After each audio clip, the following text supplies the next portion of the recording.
All right. And we're even 3 minutes late, so we'll get started here. I call this meeting of the Magnolia Independent School District to order. Let the record show that a quorum of board members is present and that this meeting has been duly called and that notice of this meeting has been posted in accordance with the Texas Opens Meetings Act, Texas Government Code, Chapter 551. At this moment, if everyone would please stand while Mr. Gary Blizzard leads us in our invocation. Are we on? Good. Okay. If you would like, we'd appreciate you bow your heads and lead us and start with prayer tonight. Thank you. Heavenly Father, we just thank you for this evening. We thank you for our community. We have so much to be grateful for. We thank you for a new year, a new beginning. We thank you for the students that are excited to be in a new year, and we just thank you also for all the teachers and administrators. We ask that you pour your richest blessings on them and just carry them and give them an extra measure of strength and energy for the great job that they do here. We thank you for the law enforcement and all that they do to protect us. We just thank you for all the ways you give us to serve, and just lead us and direct us and keep us in your path and watch over us and protect us. And we just ask all this in Jesus' name. Amen. Amen. If everybody remains standing, at this time I'd like to have our students of the month, Jocelyn Murdoch of Magnolia High School and Salvador Tello of Williams Elementary, to please come forward and recite the pledges. Jocelyn will start us with the U.S. pledge, followed by Salvador saying the Texas pledge. I pledge allegiance to the flag of the United States of America and to the republic for which it stands, one nation, under God, indivisible, with liberty and justice for all.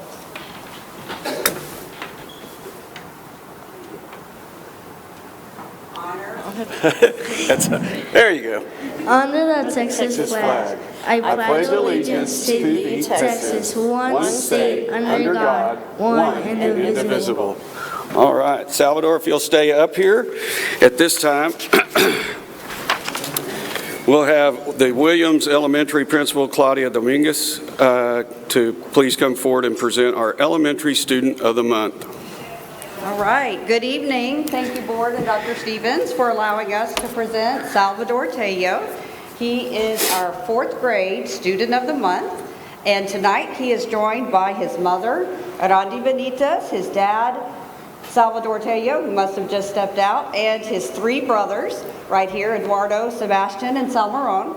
He is also joined by our school counselor, Ms. Gonzalez, one of our APs, Ms. Fogelsong, his RLA teacher, Ms. Pafford, and his math teacher, Ms. McConnell, who moved to the back. So one thing I wanted to say about Salvador is at Williams, our tradition is that we nominate a 4th grader for Student of the Month because they've had a chance to be in the school, we've had a chance to get to know them. So when this got moved up to September, which is pretty early in the year, I sent out an email to both the 4th grade teachers and the 3rd grade teachers because we wanted the input from the 3rd grade teachers, asking them to nominate someone for Student of the Month.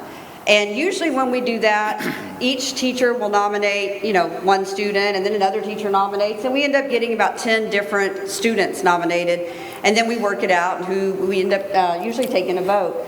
When I asked this year, I had 6 different teachers nominate Salvador, which is very impressive at elementary because, number one, he only has 2 core teachers this year, 2 last year.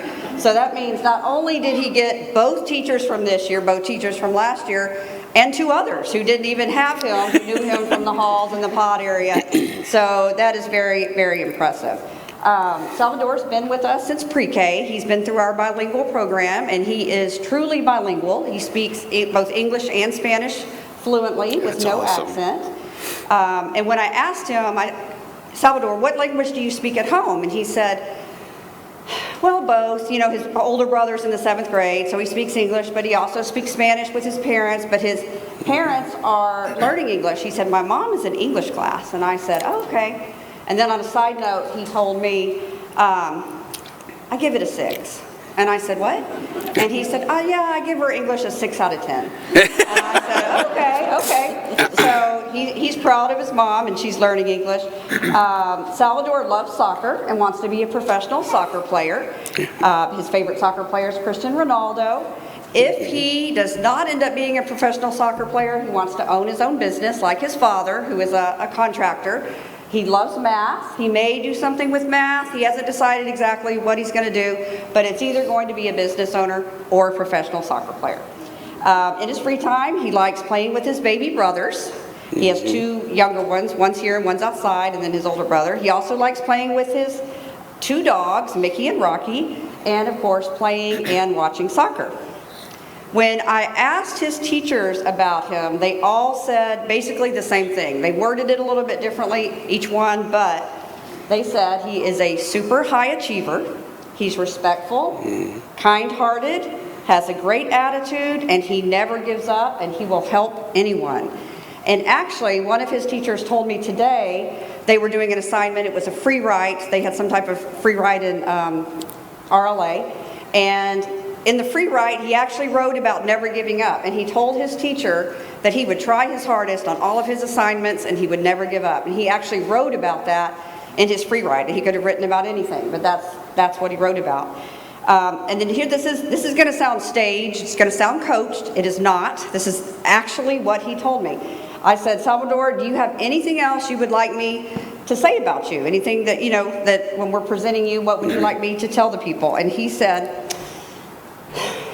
I would like you to thank my teachers for everything that they do because I have the best teachers. And he actually said that. That is not coached. I'm not exaggerating. That is true. Did you not tell me that? Yes, he did. So I think that pretty much sums up what kind of person Salvador is. I want you to know we are very proud to have you as a Mustang, and we're very grateful with everyone for the opportunity to share a little bit about Salvador tonight with you. So we're very proud of Salvador.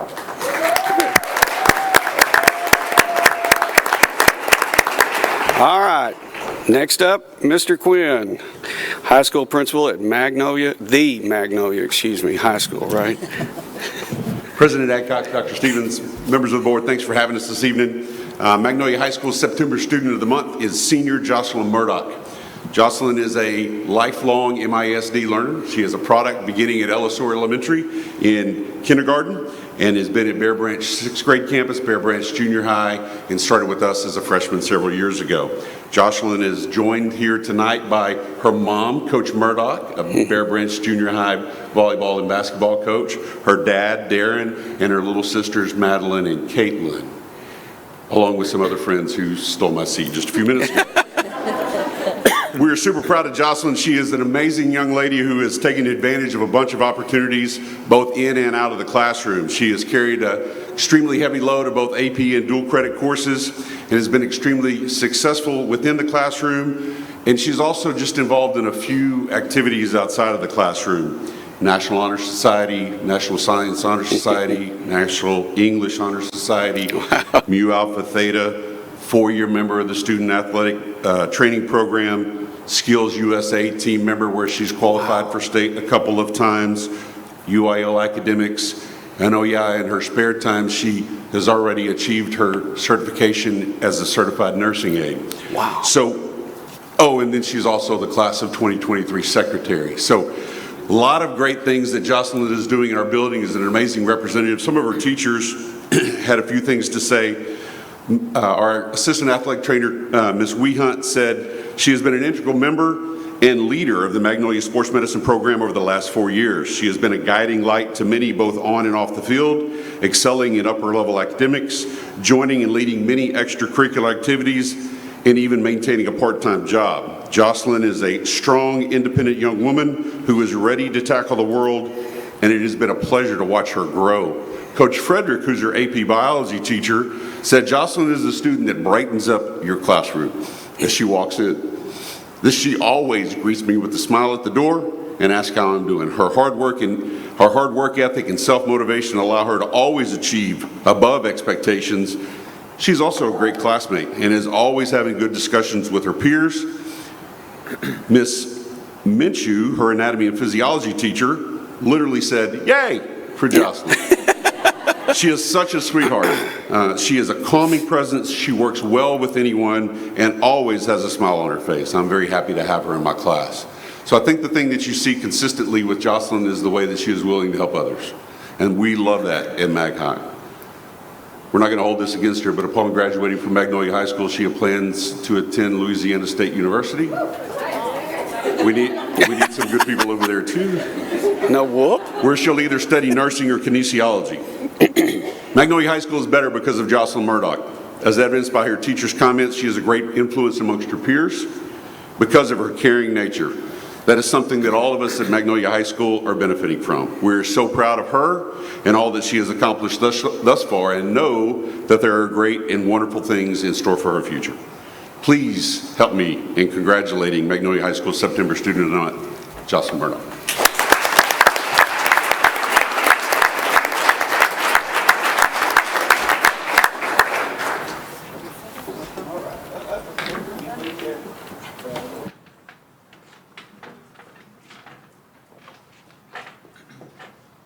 All right, so you guys know that you will be the only student from your school that gets recognized this year. So I'd say that's a pretty big thing.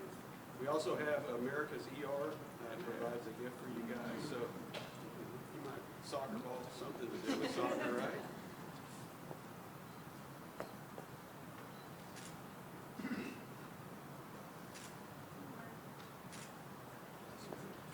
Thank y'all again. Congratulations.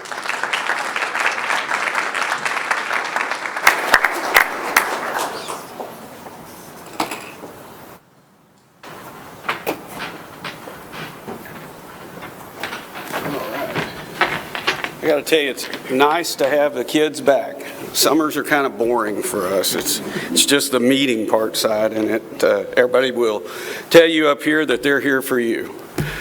So we're excited when you guys are back in this building and you're back in our meetings, and we get to recognize that.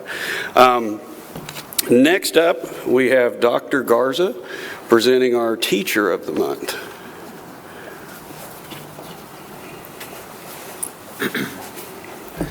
Okay, good evening. Well, it's my pleasure to present our first Teacher of the Month for the school year. Obviously, we just started the school year, and so it's kind of hard to get a good read on that. So I called one of our A elementary campuses and asked Chris, I said, who was a big part of last year becoming an A? And so she was real quick to say Mrs. Kristen Seal was part of that process. So Kristen's a reading interventionist for us at Ellisor. She works with kids from all grade levels.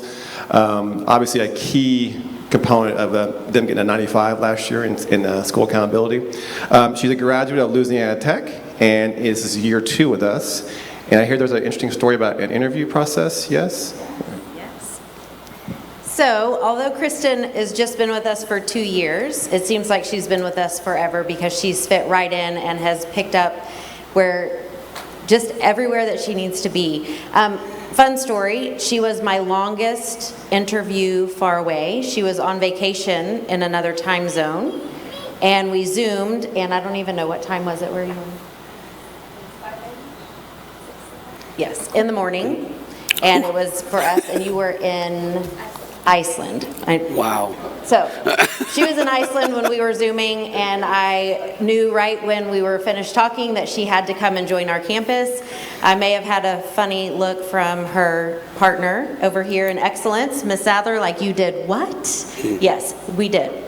She's wonderful. So I also did get to steal her away from Louisiana because she was living there at the time. So it was just a whole perfect storm for us. She lights up a room and has a positive outlook in all situations. She serves students with a loving, encouraging spirit. She instills a love of reading and helps them understand that they can do hard things. Often when her students don't need her help anymore, they're begging to please go back to her because she makes learning such a fun experience for them.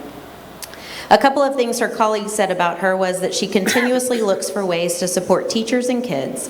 She steps into classrooms to model best practices for instruction and classroom management for our new teachers. They've also said that she has the most genuine giving spirit, and she is dedicated to every student and teacher on our campus. She is an irreplaceable asset to Ellisor. So we are very honored to have you as our Teacher of the Month.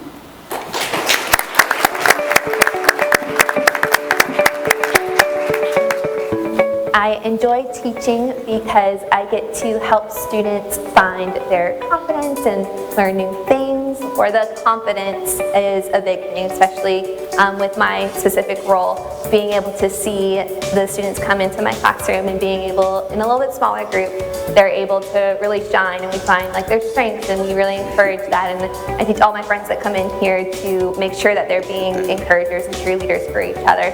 With the kindergartners, it's a lot more of the very detailed phonemes and letter sounds, and so getting to help them learn those things that are going to be the foundation of their reading skills is really neat to be a part of. And then being able to help the fourth graders and all in between, being able to just find their place as a reader. Even just a little bit of growth is something to be celebrated. So we work hard to make sure that they feel that joy and that celebration when they do learn or take one small step or 5 big steps. It can all be celebrated. I keep teaching because I love showing up for my students and being able to be a cheerleader in their life and being able to support them in reading. I kind of just fell in love with teaching reading because it flows into every subject and every capacity in school from here on out. So being able to really help solidify those reading skills and make that progress, I just know will impact them in the future. Awesome.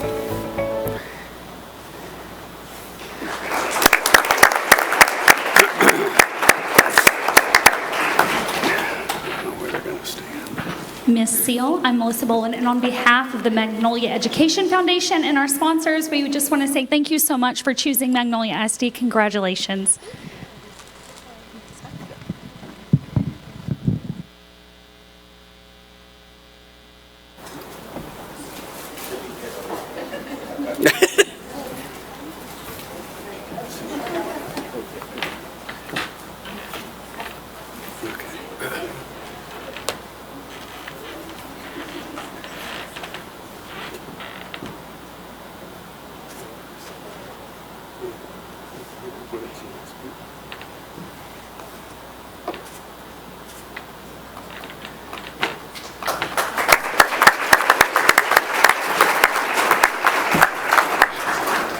All right.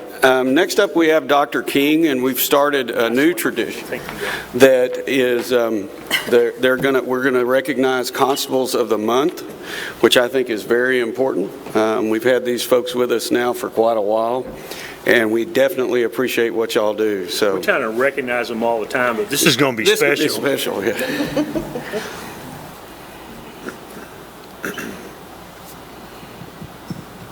Yes, Dr. Stevens, board. My name is Ben King. I'm the Executive Director for Student Services, and I have the pleasure of working with our SROs on campus. And it really is my pleasure to be here tonight to recognize these two deputies, Deputy Perkins and Deputy Talley. Deputy Perkins works at Smith Elementary, and Deputy Talley works at Bear Branch Junior High. And here in a minute, I'm going to ask a couple of people to come up and speak on their behalf. But as you know, we've had a long-standing history with the Montgomery County Constable's Office, and not too long ago we made the move under Dr. Stevens' direction and the board's direction to put a deputy on every single campus. And I'm not sure if we're the only school district that does that, but we're one of the only school districts that does that. And it's not just about putting an officer on every campus, it's about putting good quality officers on every campus, one who not only are concerned with the safety of our students and the staff and anybody who is in that building, but also people who are focused on building good relationships with our students and showing them that we can all work together, live together, and when we see an officer, that doesn't mean that there's always a conflict. And so we're very happy to have officers on our campus, and we're very happy to be here tonight to recognize Deputy Talley and Deputy Perkins. So at this time, I believe we have some folks to come and speak individually about them. I mean, Dr. Vinghouse, Ms. Middlestat, and Ms. Rivera, and your crew. If you guys want to come on up and say a few words about them. Ms. Middles, we'll go with Deputy Talley at Bear Branch. Okay. Just real quick before Ms. Middlestat talks on your behalf, Officer Talley, I just want everybody to know that an administrator and a deputy on campus have a very special relationship. It's probably different than any other person in the building. We have a lot of fun and we laugh a lot, but we also get a lot of business done. And a second pair of eyes and ears in your building to just bring things up that you may be oblivious to just bring to your attention and make sure that we get things done. Officer Talley is always there to make sure that we take care of business. So I appreciate everything that you bring to our campus, and going on 3 years together, we make a really great team at Bear Branch. My name is Megan Middlestat, and I'm the Assessment and 504 Coordinator on our campus. And I'm very proud to say a few words about our amazing school resource officer, Chris Talley. Each morning when I arrive at work, and I'm always comforted by the sight of seeing him walking around, checking the hallways, checking the doors. And it really, he's keeping an eye on the overall security of our school, and it makes us all feel good. Officer Talley takes pride in what he does, and it shows in the way that he approaches all of the safety drills that we have on our campus as well. Not just that, but also any actual incidents related to our campus. So congratulations, Officer Talley, on making SRO of the Month for Magnolia ISD. We are so proud and happy to have you on our campus each day.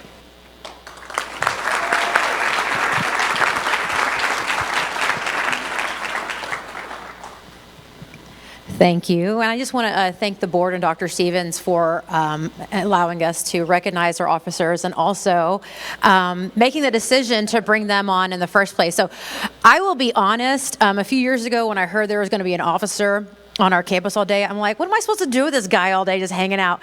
And then I met Officer Teresa Perkins, and I will be honest, I don't know what we would do without her. She makes such a huge difference to our staff and our students and our families. So speaking of our families, I want to introduce you to our PTO president, Tiffany Allday, and she is going to speak about what Officer Perkins means to us. Thank you. Before I do, though, last year, Officer Perkins was out for a little while with an injury, and while she was, we actually got to share Officer Talley. So, Officer Talley, this is for you from Smith Elementary. Thank you. You're welcome.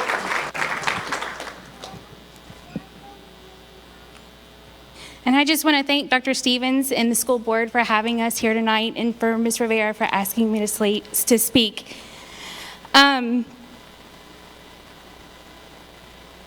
My child started school at Smith Elementary in 2020, and having a child start kindergarten in 2020 was challenging, to say the least.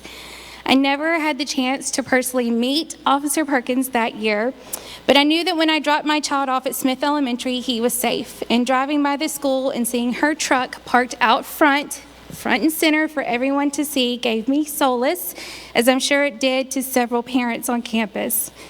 When the 2021-2022 school year started, COVID continued to rear its ugly, unwanted head through the staff at Smith Elementary, and I started subbing. It was then that I discovered her compassion for our students and staff. You see, I've not only witnessed firsthand how Officer Perkins makes sure our school is safe and secure as she possibly can. I've witnessed her take care of our kids at Smith, whether they needed clothing, food, or emotional support, and likewise for the staff. And that's a kindness that can never be measured by words. And we are forever grateful for her for that. I'm honored tonight to stand here and say how much we love and appreciate Officer Perkins at Smith. And when she is absent, her presence is truly missed. And while I may be biased, I am proud to say that she deserves this award she is receiving tonight so much. So on behalf of Smith Elementary and all of us who dwell there, thank you so much, Officer Perkins, for all your hard work and dedication in keeping our school, our staff, and especially our babies safe.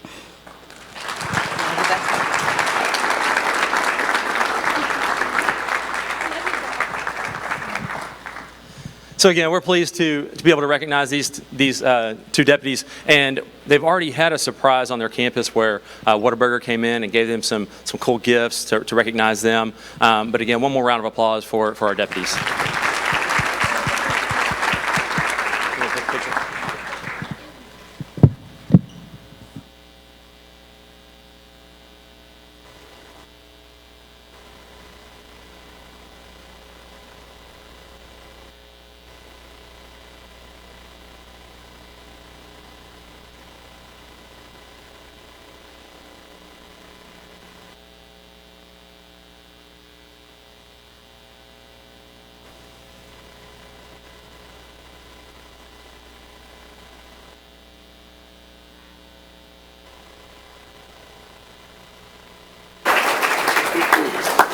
Hey, Officer Perkins and Officer Talley, you know, hope you feel special, and that was our aim tonight.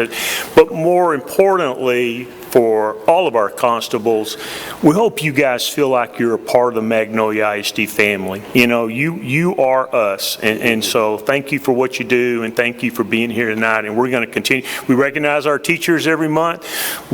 Well, not every month, not during the summer, unfortunately, but we have Teachers of the Month, we have Kiddos of the Month up here, and part of it, we're going to recognize our constables every month because, again, you're part of our family, you're part of what we do. Thank you so much.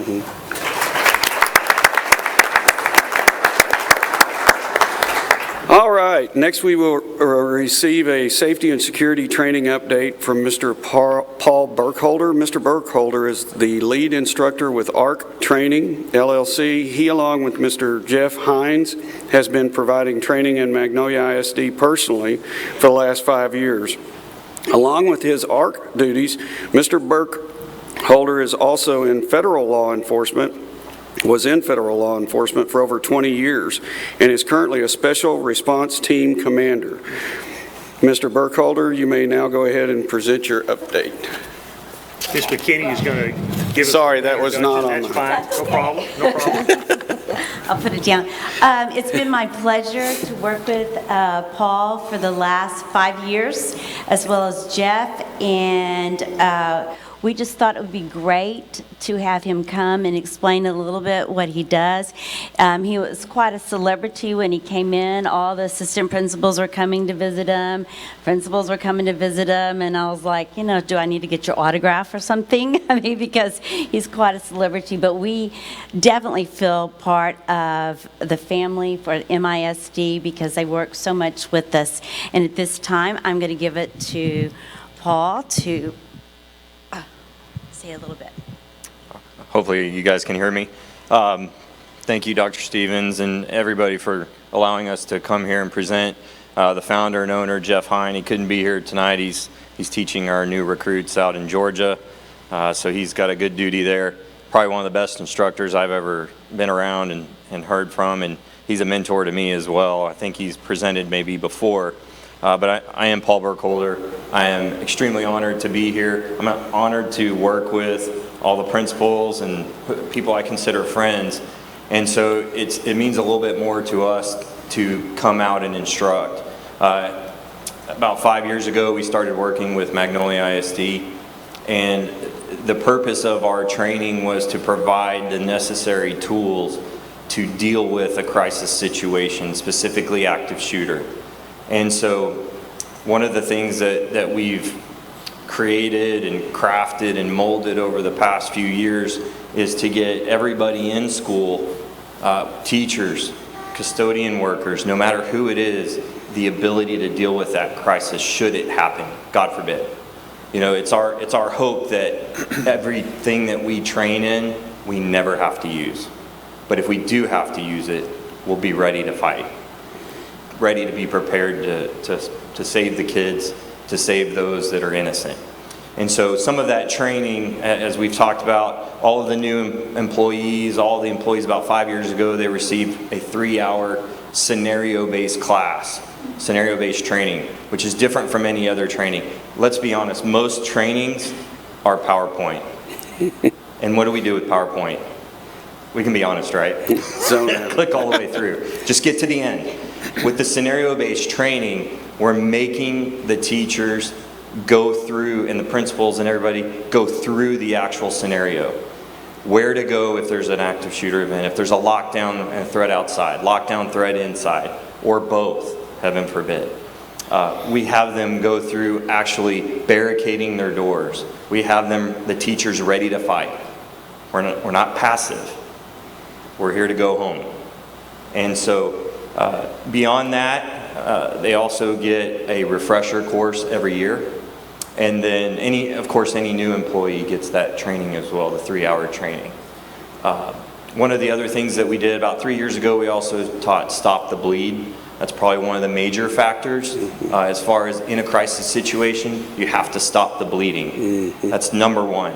And so they go through application of tourniquets, chest seals, wound packing, also scenario-based. So we try to put our heart and soul into it. And I can say this, one of the few things that we do with Magnolia ISD under y'all's direction is we have scenarios in the fall and scenarios in the spring. And that's where we come unannounced. And we have some type of lockdown that's called. And we analyze it, we identify where the strengths and weaknesses are, because we'd obviously rather have mistakes in training so we can correct it. But I can honestly say, and my kids don't go to Magnolia, but I wish they did. And I'm not just saying that. There is no better joy as an instructor, trainer, no matter what I've done, to see these guys and the kids deal with a situation and not get flustered, not get overwhelmed, but they have the power and the command and the know-how to deal with that situation. And I can honestly say your school district is far and above any other school district, including, let's be honest, private schools typically have a little bit more money, right? Mm-hmm. By far, Magnolia is way ahead of them. You guys, you know who I'm talking, you guys are good. And I really mean that. So if you have any questions, I have examples, but I only have 5 minutes. So if you have any questions, feel free to ask me. And if you'd rather not do it in this forum, Susie has my information. You guys are more than welcome to call me at any time and ask any question you wish. Anybody have any questions? What do you think is the best thing that a school can do? I mean, we put officers at we were one of the first, here in the state of Texas to put an officer at every single school. What else do you see is, because our schools weren't built to be prisons. And, I get that. We've got kids in the playground. We've got kids coming off of buses. We got parents coming in and out of our schools. If you're at a high school, we've got them moving all over that, all over that campus. So what do you see are some of the important things? I honestly feel this way, and I train for a living on my other job, and I can tell if I don't train for a month. I can see my progression is more in the downward direction as opposed to the upward direction. So I would say that the majority or the best thing you can do, and we do train churches and businesses and things like that, without a doubt, the scenario-based training is the best. Because when you get in a crisis situation, you want to be able to act as if you've already dealt with it. And the only way to do that is to train it. And I understand it takes time out of the day. I get that.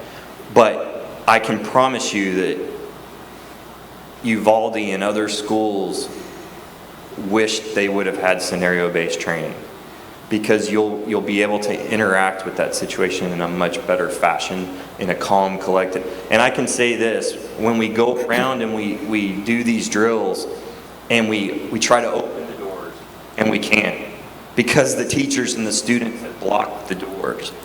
And when we do get a door open and there's a teacher ready with some type of instrument to affect my ability to come in, that I get fired up about it.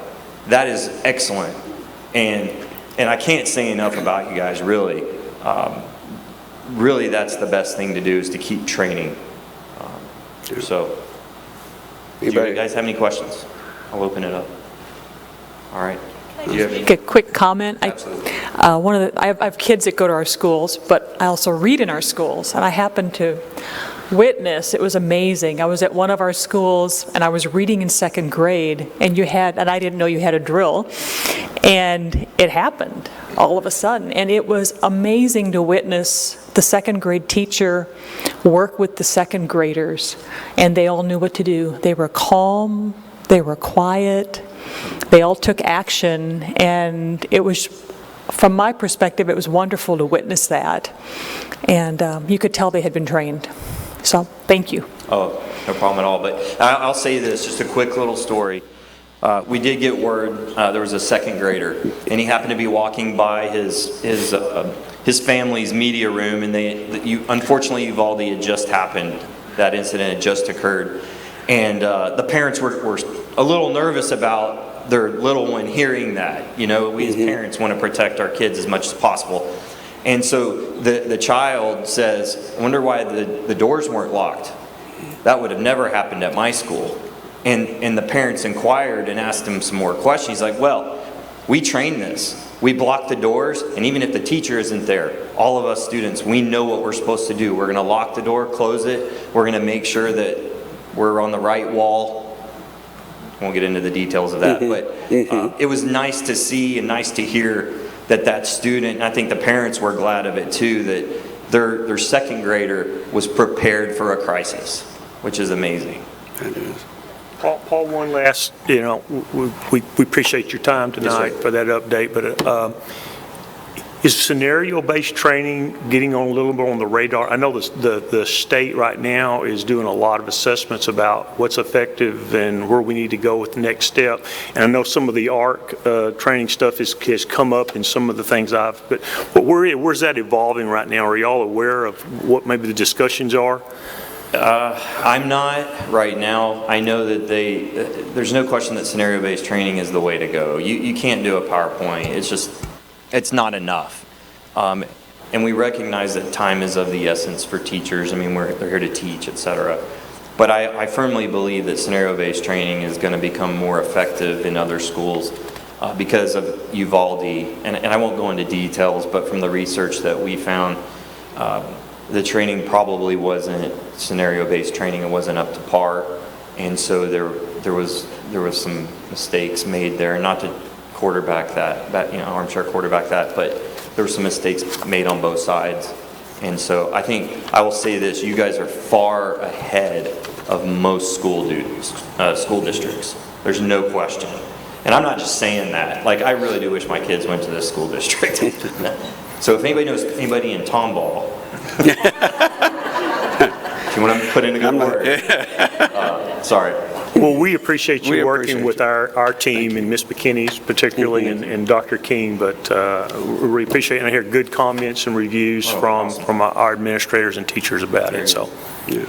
And seriously, if you have any other questions, I'd be more than happy to answer.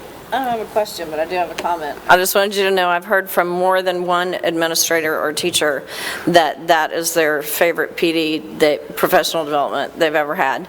And while you understand that they're giving you minutes of their day, that there aren't enough minutes in their day, they all went home that night feeling more confident about their ability to handle something should, God forbid, something happen. So I hope that you take that with you tonight and know that you helped do that. Yeah, I encourage all of you to come out and take part. It'll empower you. I really mean that. I make my kids go through it. So. Thank you. Just for y'all's information, we also train the substitutes, and we train them once a year too. And then any of the, like you said, that everyone gets a 1-hour update. And I have to commend our assistant principals. They work very closely with me, and all the assistant principals do a monthly drill. And the administration, our SRO, and Paul and I, and Dr. King, are the only ones that know the fall and the spring unannounced are. So it is completely like it could be the real thing. And we have had some pretty darn good drills that they've said, wow, this is just remarkable. And it's from the great training. So thank you. Thank you for being here tonight. And I want to let you guys know, obviously, when a Uvalde happens, hopefully there's learnings. It's unfortunate that kind of stuff even happens. I'm going to go next year to my 40th class reunion. I know that comes as a surprise. But when I was in junior high, it was open campus. I could go out the door and go eat at the McDonald's that was near, and even as a 6th grader, I could go out the door and go eat. And I look at how it's changed, and it hasn't changed for the good, unfortunately, that people feel like they haven't, need to do something like that. And it becomes a hot political topic, as you guys have heard. I just want to put it in perspective. It's fun for Austin to talk about it, but Eric, they give us about $125,000 a year to take care of 13,000+ students and 15 campuses, and our current budget is about 1.8. About 1.8 million is what we're spending. So, you know, we are trying to put our money out there. I wish Austin, you know, they like to talk about things, it kind of stops when the money, you know, gets involved. But I put that plug in because if you get a chance to talk to one of the Austin lawmakers, tell them school safety is pretty important, and it's worth more than $120,000 a year for a school district like this. So, appreciate you. Thank you. All right, I will tell you guys the best part of the meeting's probably pretty much over. So this concludes our recognitions and presentations. We're going to take a recess so folks that want to leave can. I always tell you, you're welcome to stay for the business part. The very first thing that happens after our break is that folks in our community that want to speak have an opportunity to do so. So if you want to stay around and listen to what people want to talk about, you're always welcome to do that and get up after that if you don't want to hang out for the whole meeting. So if not, we'll take oh, that's right. And we have floral arrangement. They started this last year, and it's gotten me out of some trouble at home, so I should be the first person that's thanking them. We have the Magnolia West Advanced Floral Department did all of our floral, and we get to take them home. So I used to say we don't get paid for this job, but I get a floral arrangement. And then we had the Magnolia West Culinary Arts has made us a, looks like, I don't know, a tart? You don't need it. I don't, yeah. Yeah, I know my kids are going to devour it, so I'm not going to get that. So we thank them for that. I'll send them an email in the morning. So with that, we'll take a quick recess, and like I said, you guys can leave if you'd like. All right. You know, I don't know why I say 5 minutes. I don't think it's ever been 5 minutes, but we are back from break. Ms. Hinkleman, do we have anyone signed up to speak? Do we have anybody signed up to speak? Okay, so the one that I've got here is the only one we have. All right, I have to say something first, and that is participants must have turned in a request form 15 minutes prior to the start of the meeting. Participation is limited to 3 minutes. A timer is provided on the screen located in front of you. Once your time is up, we ask that you please return to your seat.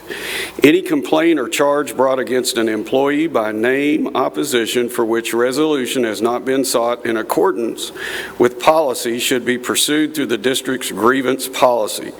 Please note the Board of Trustees shall not deliberate, respond, or make decisions regarding any subject that is not included on the agenda that is posted. So with that, I have Emily Winslow, I believe is the name. She's an MISD resident.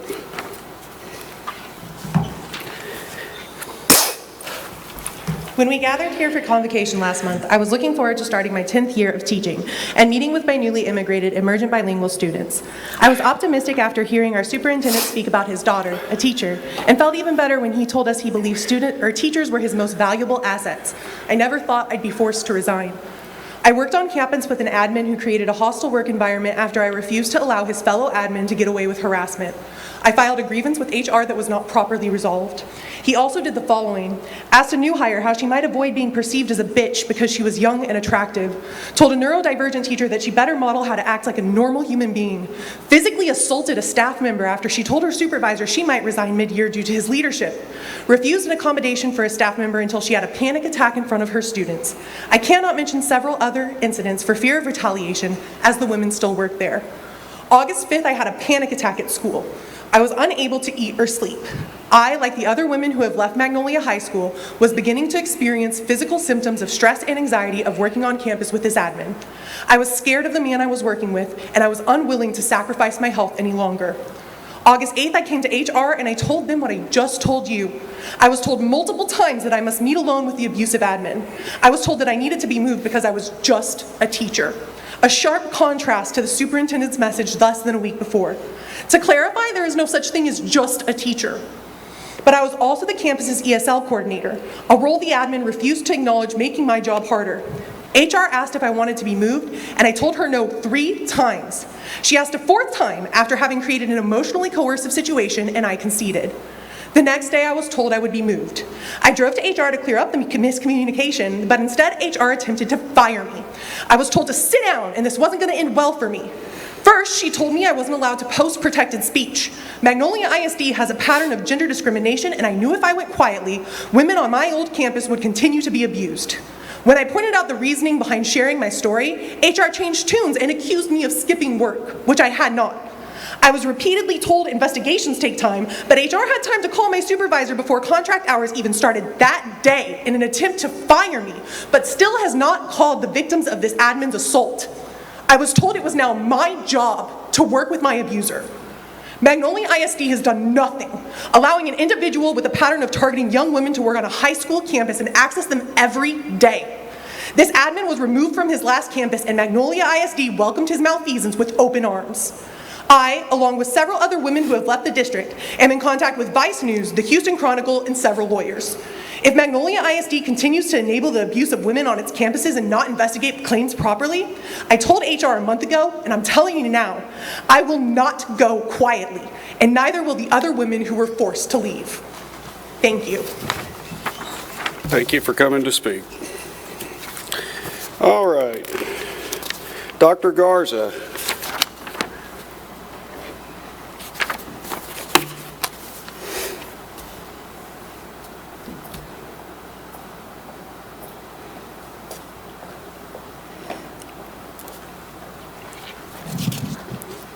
Okay.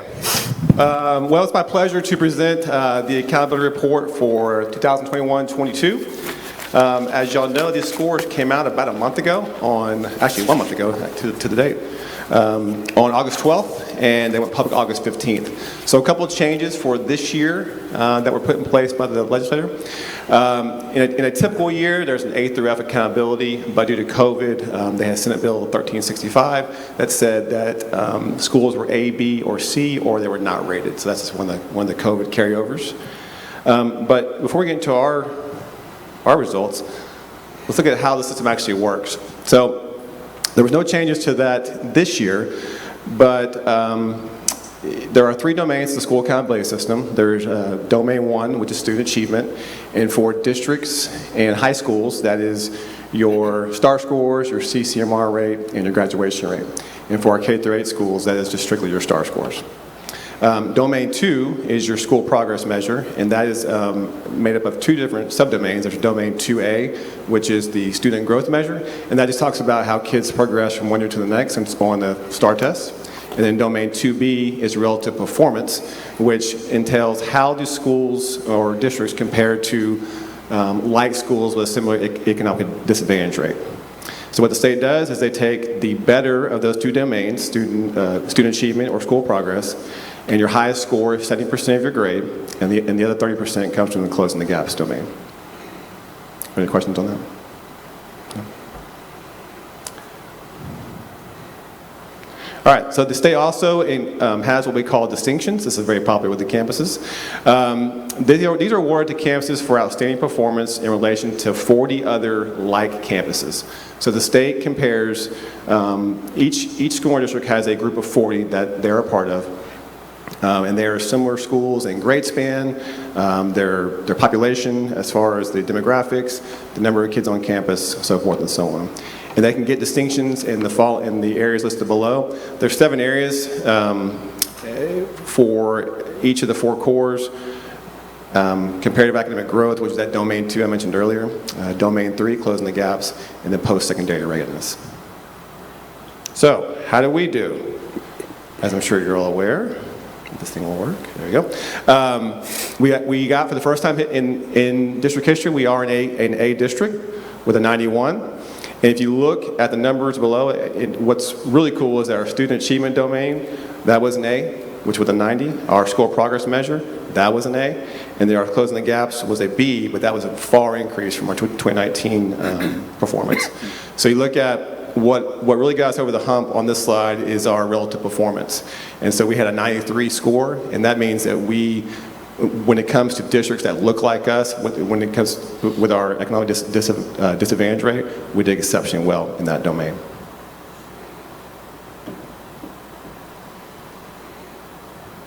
So these are some of our neighboring districts. We looked at Tomball, Montgomery, Klein, Conroe, Waller, New Caney, and Willis. And as you see there, we were right there with everyone on the slide. Obviously, Tomball, Montgomery had a really good year, but I will say they serve a little bit different population than we do. But any time that we're outscoring, high notable districts like Klein and Conroe, that's obviously a very, very good thing. So our 91 outscored, Klein, Conroe, Waller, New Caney, and Willis. So we're very, very proud of that. Looking at like districts. So unfortunately, the state does not give us a comparative group for districts, so we kind of have to do this by hand. So we look at what are districts that look like us in terms of enrollment and our eco-dis rate. And so we have about 10 that we look at. There's a few on the slide here. And as you see that we scored at the top of this group with Friendship ISD, but again, when you're outscoring College Station and Belton and Georgetown, Forney, places that are pretty well-known and noble districts, that's saying quite a bit. So our overall campus ratings, on the left side, you will see that we have our elementary campuses highlighted by 3 A campuses. As I mentioned earlier this evening, Elsor was a 95, and we had Smith and Williams both also with A's. And on the right side of our slide, you see our secondary campuses. All of them were B's except Alpha, who had an A and a perfect score of a 100. That's awesome. So obviously very, very proud of that. Mm-hmm. When it comes to distinctions, we had 4 elementary schools get distinctions. Elsor and Williams both had 3. Lyon had 1, and Smith had 4. And what's really cool about this slide is that you'll notice that what's common on each of those elementaries is that math was a common denominator in each of those areas. So that means from a district perspective, our math program is operating the way it should. On the secondary side, we had 5 of our 6 secondary schools get distinctions. MIS West and MHS all had 3. Both of our junior highs each had 1. If you look closely at the high school slide, you'll notice that they had the exact same 3 areas that they were getting distinctions in. So that looks at how our kids did on the biology EOC as well as our AP IB scores in science, and that's the same for social studies as well. So both schools do exceptionally well in that area. And then the post-secondary readiness is our CCMR rate, our graduation rate, SAT scores. And so you'll see, I think, if I remember correctly, I think both of their schools had the highest score in their group of 40, and by a large margin. So finally, want to look at, we haven't had school accountability for several years. The last time we had was 2019. So really wanted to look at how do we do this past year compared to our last go-around with school accountability. So you look back in 2019, we were an 87 with a B, but one thing I'll point out to you is our average campus score was a 78, which actually was a C. But now our average campus score was an 87. So we're towing the line of each of our campuses, the average score being an A, which is fantastic. Back in 2019, we didn't have any A campuses. We had 5 C's and 3 D's. And now we have 4 A's and 10 B's. So just fantastic work. And then also you see our distinctions. Our elementary distinctions went from 6 back in 2019, almost doubled to 11. And secondary went from 9 to 11. So overall, nice increase in there as well. And I know that was quick, but do you have any questions? No, I think it's great news. I was going to ask the question, because I know, we were probably the first, I think, of our size anyway, district that did away with masks the moment that the governor said we could. And I know there's a debate on whether people thought they were effective or not, but I've never heard somebody say they thought they were great for learning. So do you think by us getting rid of those masks and allowing the kids to get back to a normalcy in their school helped in getting these grades? And oh, absolutely. So while this is from last year, I think the seeds for this was planned in 2020. So we never really had a large group online, which helped out for future learning. Because you've seen across the state, online learning was a catastrophe, right? And so the most we ever had online was about 20%. So wow. 4 out of 5 kids have been in the building for several years now. That helps out. But doing away with the mask obviously helps out with learning tremendously. That just kind of set that culture piece for last year, and I think had a tremendous impact. But On a side note, I will say, this doesn't, getting an A is fantastic, but that doesn't happen unless these folks behind me, these principals back here, take care of business at the campus level. All of them did a fantastic job last year. We're going to give a standing ovation here in just a minute for that. But hey, just to add on Mr. Adcock's question, which was very specific, but I'm going to let you be more general about it. But tell us what you believe are some of the things, key things that led to the improvement we saw over those years. Okay. Yeah, so I started with the masks and having more kids in the buildings and not online. That was huge 2 years ago. I think Dr. Stevens you've been very gracious allowing us to expand our CI department. I mean, we needed some people, we needed some infrastructure. He allowed us to do that. He's invested in it, and now I see the results of that. But I think most importantly, you see the campuses and our district folks working in congruence that they've never had before. And so, our department does a really good job, but again, the campus principals do an outstanding job of implementing what we ask them to do. We give them things, they take it and run with it. So I think all that just kind of, gets us to where we are. Now, I will say, getting there was hard. Keeping this is going to be even harder. I think y'all have heard, the teacher retention this past year and across the state was hard. We have openings to this day that we have, that we're not able to fill. So that's going to be tough. And they're also talking about tinkering with the accountability system that could hurt a little bit as well. Does anybody have anything else? I agree with Dr. Todd. I think these guys, you've done a yeoman's job, and it's you and the folks behind you. It's none of us up here. So I'll be the first to stand up and thank them. Absolutely. So if we have not told you lately, administration, curriculum team, this board and this community appreciates what you've done for our kids. And the A that we get is just kind of indicative of all the hard work that's out there. But we really appreciate that because the real dividends shows up in the lives of those kids where they go academically and what and their ability to be able to think. And so I can't thank you enough for that. But it may be the first time ever. I think we're going to give you guys from the board a standing ovation for what you do. And so we do appreciate you. So, board, love you guys. Job well done. Dr. Garza, good job, sir. All right, moving on to the consent agenda. This portion of the agenda consists of items to be routine and will be enacted by one motion. Go ahead. I'm just doing what Chris told me to do. That's it. So this portion of the agenda consists of items to be routine and will be enacted by one motion unless separate discussion is requested. Has everybody had a chance to look at the consent agenda? Okay. Anybody have any questions? All right. If there aren't any questions, then I need a motion that the board approve consent agenda items A through F. Motion by Christie, seconded by Sonia. All in favor, motion carries. All right, we move on to the considered agenda. Our next item up for approval is appointing a member to the Westwood Magnolia Improvement District Board of Directors. Magnolia ISD holds 2 board positions with the Improvement District. Due to the recent passing of their board chairperson, Mr. Carl Gerhardt, the Improvement District is asking Magnolia ISD to appoint a representative to fulfill Mr. Gerhardt's position. This representative, Mr. Grayson, Tom Grayson, with the Improvement District is here this evening to tell us a little bit about the person they are recommending.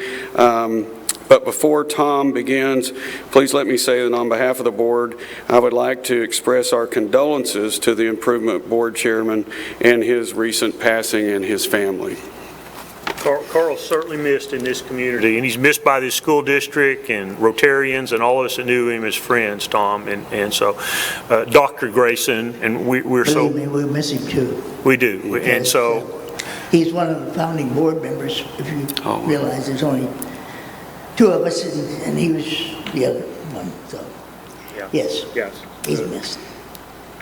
Yeah, we certainly can appoint somebody, but we're not going to replace him, so... No. We used to add, you might say. And we're asking for you to reappoint someone who will fulfill his term. And I think his term's 1 year, and then we'll be coming back probably to ask for a renewal of the gentleman we're going to ask you to approve now. I don't know how many of you know Tim Weems, but or what he has done. I've known Tim for years. He's a developer. If you know what the Target Center is, he put those 7 properties together and then got Regency to come in, and we helped with that process. And on, you have the Target Center. You have Research Forest, and Tim is known throughout the Woodlands as he was George Mitchell's senior vice president. And so a lot of the Woodlands, the development of that is Tim Weems, was very much involved. And we feel honored to be able, when we went through all of the candidates that had indicated an interest, that he would be willing to serve. And we ask that you approve our finding from the nominating committee to appoint Tim to our board. And thank all of you for what you do too. And we've enjoyed working with the district in many different ways, as God can tell you.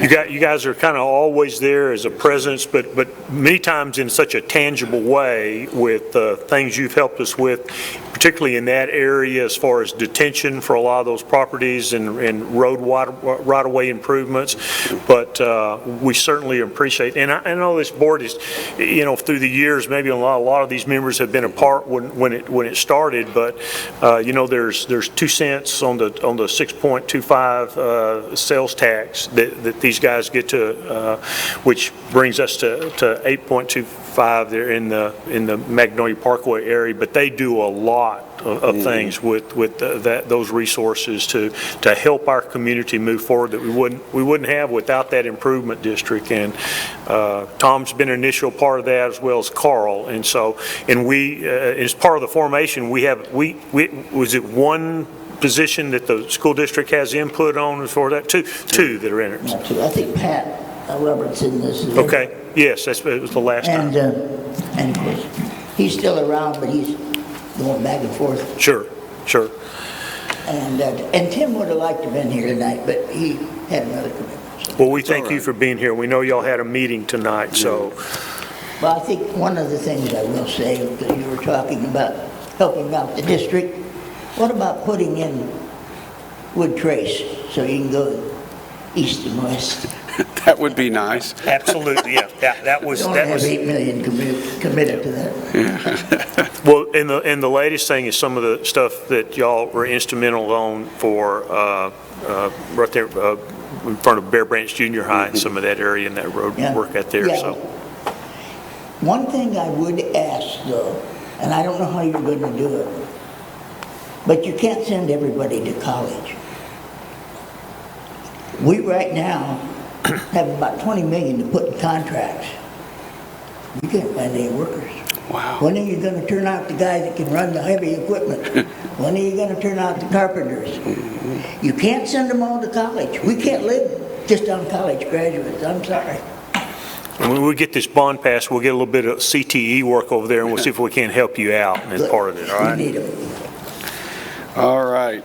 Does anyone have any questions or comments concerning Mr. Weems? No. All right. If not, then I need a motion that the board approve the appointment of Timothy Weems to position 4 on the board of directors of the Westwood Parkway Improvement District. Motion by Gary, seconded by Travis. All in favor? Motion carries. All right. Next up, we've got Mr. Bruner has the next 2 items on the agenda.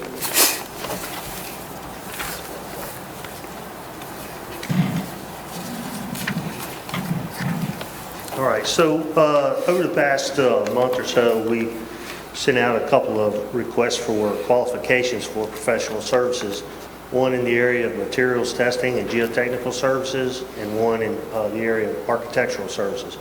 This is all in advance of the bond election, in that we're trying to get as much of the preliminary work done as possible. So the first RFQ went out,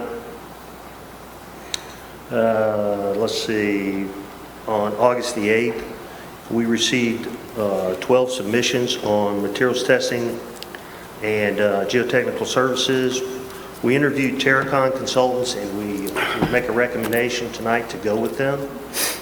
Terracon is a very reputable company.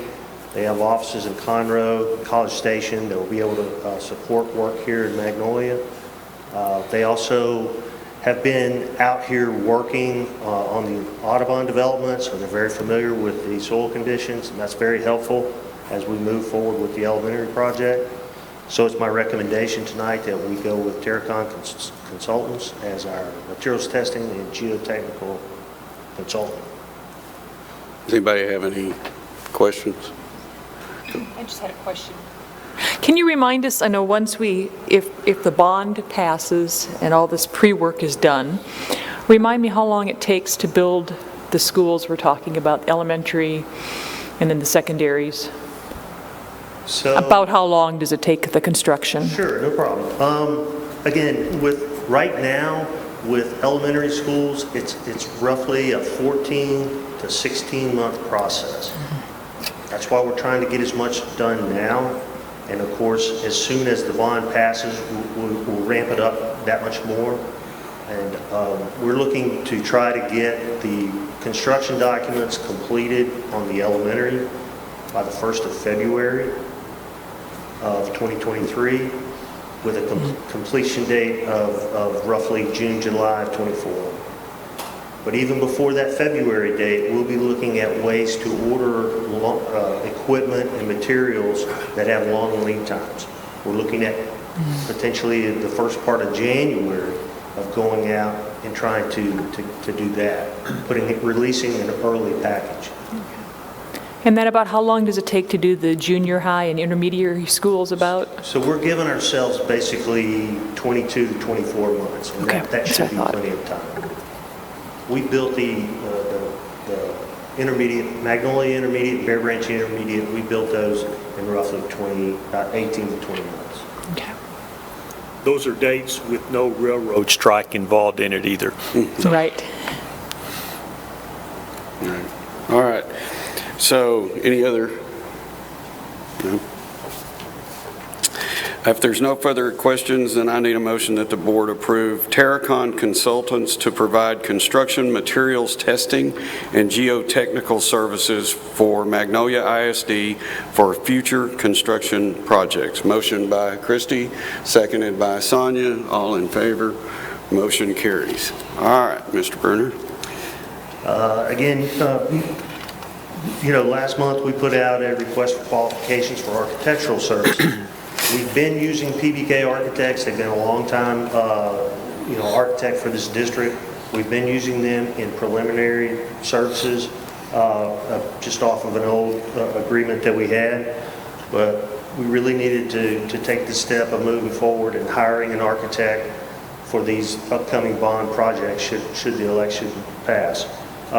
So we had 11 firms submit. We interviewed 3 firms on September 8th, and we would like to make a recommendation to stay with PBK Architects for the upcoming bond projects. Does anybody have any questions? I know they've done great work for us in the past on all of our campuses, so. All right, if there are no further questions, then I need a motion that the board approve PBK Architects to provide architectural services for MISD for construction projects as part of the 2022 bond program, should the bond pass in the November 2022 bond election, and based upon their qualifications in accordance with Government Code Chapter 2254. Motion by Travis, seconded by Gary. All in favor? Motion carries. Thank you. Thank you, sir. And we highly recommend to PBK that should also have the qualification that Phil Rudder should come attached with PBK to that for Magnolia ISD. Appreciate you, Phil, for the work you've done with us. So. All right. I think that's it. Unless anybody, do you have anything, Doc? No? Anybody? All right. The board will now recess to move into closed executive session for the purposes permitted by pursuant to Texas Government Code 551.071, consultant with attorney pursuant to Texas Government Code 551.072, discussion of purchase, sale, exchange, or value of real property pursuant to Texas Government Code 551.074, personnel discussions, recommendations. All right, the time is 9:38. I need a motion that we adjourn this meeting. Motion by Gary, seconded by Travis. All in favor? Motion carries. Meeting is adjourned.